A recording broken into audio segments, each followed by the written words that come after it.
Some schools still have capacity issues, which has prevented learners from returning to full-time attendance. The decision to fully reopen schools was taken by Cabinet and welcomed by the Basic Education Department as a way to curb further learning losses. Our reporter Tshegohaco Moagi is out and about today as pupils return to class.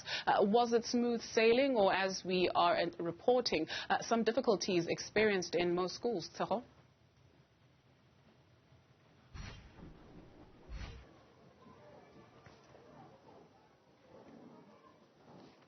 Well, good afternoon, Tutu. So really it was some difficulties that was experienced in some of the schools that we went to. We were at one of the schools here in Soweto where learning and teaching is continuing, but rotational learning and teaching is continuing. We saw some learners sitting on desks because they do not have enough furniture to actually welcome back all their learners.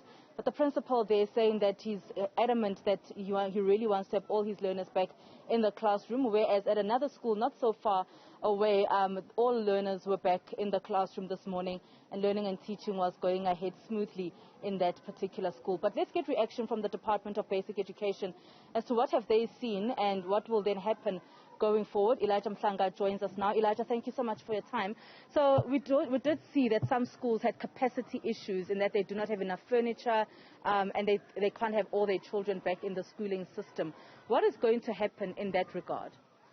Good afternoon. Well, in the case of Gauteng, the MEC was first to raise this matter when CEM met last week early, and it did indicate that the schools, especially in the townships, the large ones, were going to experience challenges, and he's going to some of them in the West Rand today. I believe he's already there. But of course, we saw in parts of Soweto as well, some schools were not able to have all their learners. Those that are there, some are sitting on the floor, others are sitting on top of the desks, but they are waiting for their furniture, which is going to be delivered to the school because they made the request some time ago already. And this is an issue that the Gauteng Education Department was already working on. Do we know anything else from the other provinces at this stage? Well, similar occurrences are taking place, especially in schools that are accommodating large numbers of learners who have been admitted during the period of COVID-19 when social distancing was an issue to be considered. So now when all learners are expected to be back, there are challenges. But provinces are working to deliver mobile classrooms as a temporary measure. But long-term solutions are being explored between the Minister of Basic Education as well as the Minister of Finance. Elijah, the issue of mobile classrooms, it should have happened by now, shouldn't it? Or was it just that Cabinet, the decision by Cabinet also was, it threw you off a little bit as a department? That's why not all schools have got the mobile classrooms that they needed to have had so that all learners can return back to class.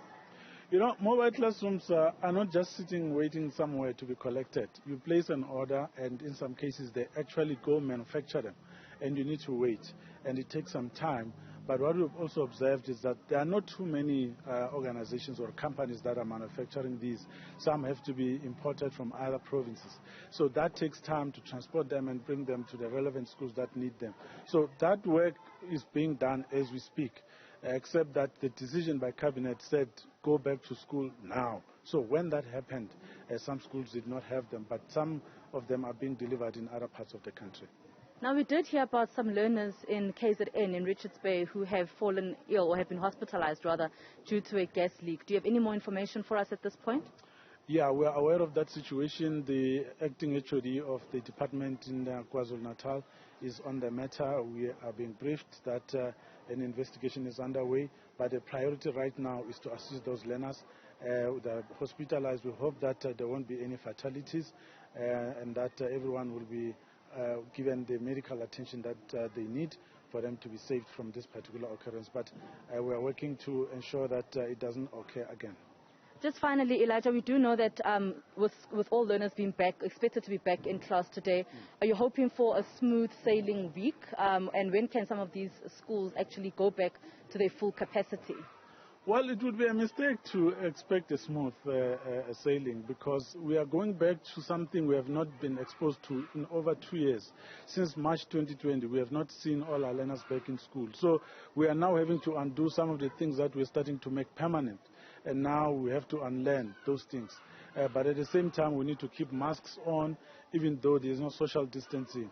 We also have had to tell our assistants at the gate, at the entrances of schools, to stop thermal screening, but continue with the other type of screening. So all those things, we expect them to learn as the week progresses, so that by the end of the week they understand, so that it can be easier and faster for them to receive learners into school, so that teaching and learning can commence in earnest. All right, Elijah Mshanka, thank you so much for your time from the basic education. They're just giving us details about how the week has gone, or the day really has gone this morning, when all learners were expected to be back in the classroom, and also just commenting on the issue around what has taken place in KwaZulu-Natal. Did you?